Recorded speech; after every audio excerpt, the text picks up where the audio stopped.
এটা আমার ওই ব্যায়ামের কাম করতে পারলাম না রুগীদের পাঠাতে হবে এই জিনিস আপনার আছে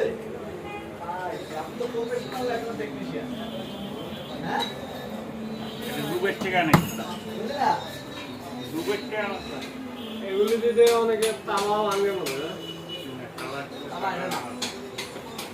আলাটালো উপরে সিস্টেম আপনাদের কাছে দাঁড়া যাই কি